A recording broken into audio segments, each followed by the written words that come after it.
पवित्रारोपण के लिए पूजा होम आदि की विधि।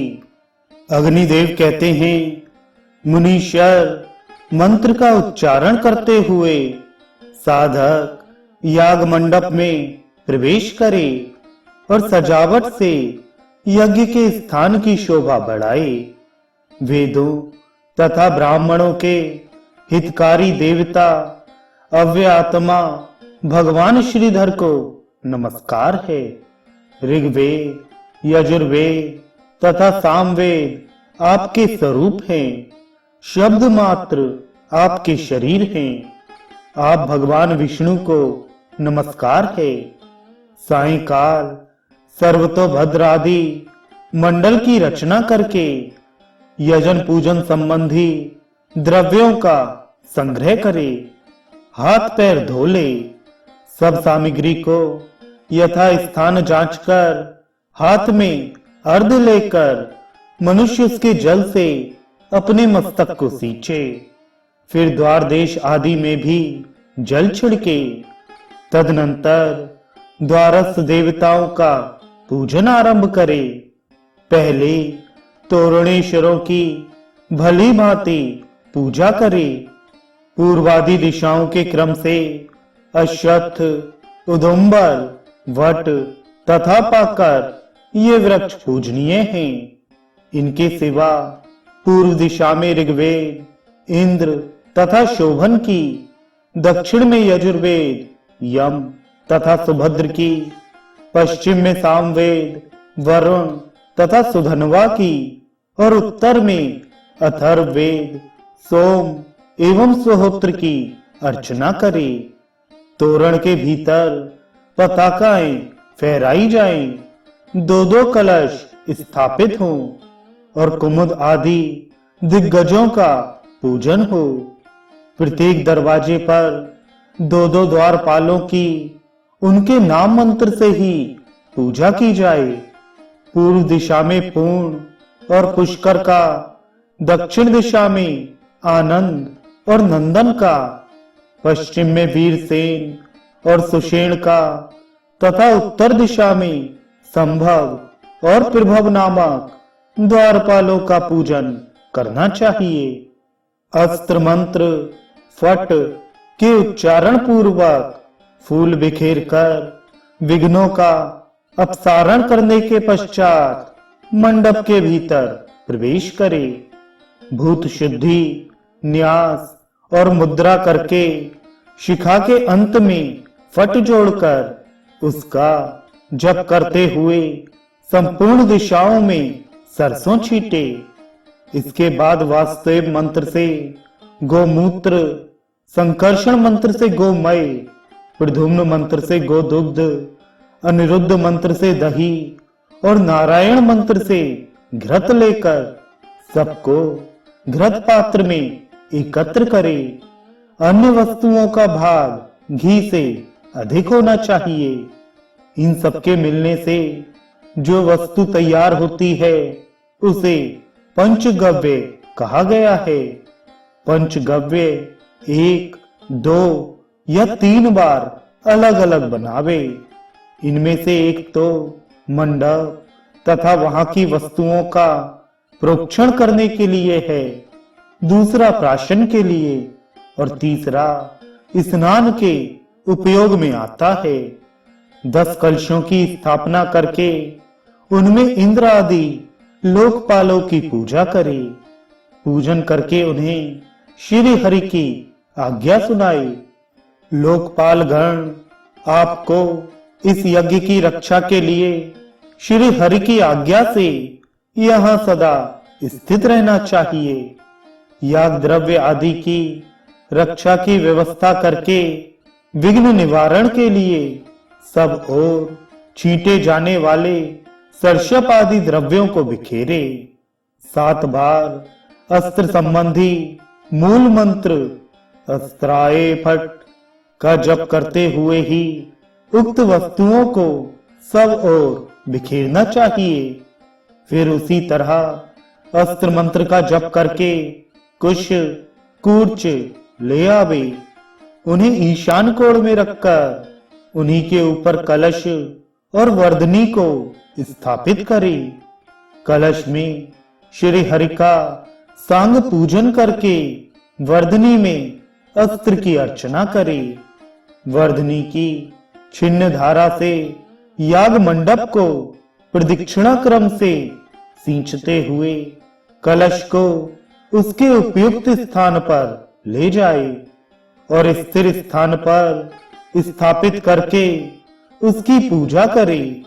कलश के भीतर पंचरत्न डाले, उसके ऊपर वस्त्र लपेटे, फिर उस पर गंध आदि उपचारों द्वारा श्री हरि का पूजन करे। वर्धनी में भी सोने का टुकड़ा डाले। उसके बाद उस पर अस्त्र की पूजा करके उसके वाम भाग में पास ही वास्तु लक्ष्मी तथा भूविनायक की अर्चना करे। संक्रांति आदि के समय इसी प्रकार श्री विष्णु के स्नान अभिषेक की व्यवस्था करे। मंडप के कोणों और दिशाओं में कुल मिलाकर 8 और मध्य में 1 इस प्रकार 9 पूर्ण कलशों को, जिनमें छिद्र ना हो, स्थापित करके उनमें पाद्य, अर्ध्य, आचमनीय तथा पंचगव्य डाले। पूर्वादि के कलशों में उक्त वस्तुएं डालनी चाहिए। अग्निकोण आदि के कलशों में उक्त वस्तुओं के अतिरिक्त पंचामृत युक्त जल अधिक डालने का विधान है। पाद्य की अंगभूता 4 वस्तुएं हैं: दही, दूध, मधु और गरम जल। किन्हीं के मत में कमल, तिन्नी का चावल, दूर्वा दल और विष्णुक्रांत औषधि, इन 4 वस्तुओं से युक्त जल पाद्य कहलाता है। इसी तरह अर्ध के भी 8 अंग कहे गए हैं: जौ, गंध, फल, अक्षत, कुश, सरसों, फूल और तिल। इन 8 द्रव्यों का अर्ध के लिए संग्रह करना चाहिए। जायफल, लवंग और कंकोल युक्त जल का आचमन देना चाहिए। इष्ट देव को मूल मंत्र से पंचामृत द्वारा स्नान कराए। बीच वाले कलश से भगवान के मस्तक पर शुद्ध जल का छींटा दे। कलश से निकले हुए जल एवं कूर्चाग्र का स्पर्श करे। फिर शुद्ध जल से पाद्य, अर्ध्य और आचमनीय निवेदन करे। तत्पश्चात वस्त्र से भगवान के श्री विग्रह को पहुंचकर वस्त्र धारण कराए और वस्त्र के सहित उन्हें मंडल में ले जाए। वहां भली भांति पूजा करके प्राणायाम पूर्वक कुंड आदि में होम करे। हवन की विधि इस प्रकार है: दोनों हाथ धोकर कुंड में या वेदी पर 3 पूर्वाग्र रेखाएं खींचे। ये रेखाएं दक्षिण की ओर से आरंभ करके क्रमशः उत्तर की ओर खींची जाएं। फिर इन्हीं के ऊपर 3 उत्तराग्र रेखाएं खींचे। तत्पश्चात अर्ध के जल से इन रेखाओं का प्रोक्षण करे और योनि मुद्रा दिखाए। अग्नि का आत्म रूप से चिंतन करके मनुष्य योनि युक्त कुंड में उसकी स्थापना करे। इसके बाद दर्व, सुरुक, सुरबा आदि के साथ पात्र साधन करे। बाहु मात्र की परधियां, ईदुम वृश्चिन, प्रणिता पात्र, प्रोक्षणी पात्र, आजिस थाली, घी, 2-2 सेर चावल तथा अधोमुख सुरुक और सुरबा की जोड़ी। प्रणीता एवं प्रोक्षणी में पूर्वाग्र कुश रखे। प्रणीता को जल से भरकर भगवान का ध्यान पूजन करके उसको अग्नि के पश्चिम अपने आगे और आसादित द्रव्यों के मध्य में रखे। प्रोक्षणी को जल से भरकर पूजन के पश्चात दाहिने रखे। आग पर चरु को चढ़ाकर पकाए और अग्नि से दक्षिण दिशा में ब्रह्मा जी की स्थापना करे।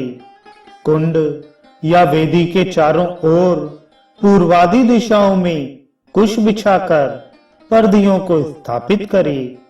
तदनंतर गर्भाधान आदि संस्कार के साथ अग्नि का वैष्णवीकरण करे। गर्भाधान, पुंसवन, सीमंतोन्नयन, जातकर्म एवं नामकरण आदि समारोहांत संस्कार करके प्रत्येक कर्म के लिए 8-8 आहुतियां दे तथा सिरवायुक्त सिर के द्वारा पूर्णाहुति प्रदान करे। कुंड के भीतर ऋतुस्राता लक्ष्मी का ध्यान करके हवन करे। कुंड के भीतर जो लक्ष्मी हैं, उन्हें कुंड लक्ष्मी कहा गया है। वे ही त्रिगुणात्मिका प्रकृति हैं। वे संपूर्ण भूतों की तथा विद्या एवं मंत्र समुदाय की योनि हैं। परमात्म स्वरूप अग्निदेव मोक्ष के कारण एवं मुक्तिदाता हैं। पूर्व दिशा की ओर कुंड लक्ष्मी का सिर है। ईशान और अग्निकोण की ओर उसकी भुजाएं हैं। वायव्य तथा नैऋत्य कोण में जंघाएं हैं। उदर को कुंड कहा है तथा योनि के स्थान में कुंड योनि का विधान है। सत्व, रज और तम ये 3 गुण ही 3 मेखलाएं हैं। इस प्रकार ध्यान करके प्रणव मंत्र से मुष्टि मुद्रा द्वारा 15 समिधाओं का होम करे। फिर वायु से लेकर अग्निकोण तक आघार नामक 2 आहुतियां दे। इसी तरह आग्नेय से ईशानांत तक आज्य भाग नामक आहुतियों का हवन करे।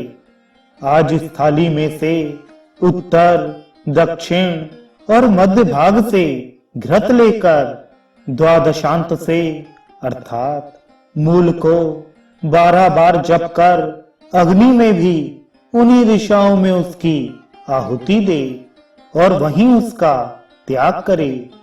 इसके बाद भू स्वाहा इत्यादि रूप से व्याहति होम करे। कमल के मध्य भाग में संस्कार संपन्न अग्निदेव का विष्णु रूप में ध्यान करे। वे 7 जिह्वाओं से युक्त हैं। करोड़ों सूर्यों के समान उनकी प्रभा है। चंद्रोपम मुख है और सूर्य सदृश दैदीप्यमान नेत्र हैं।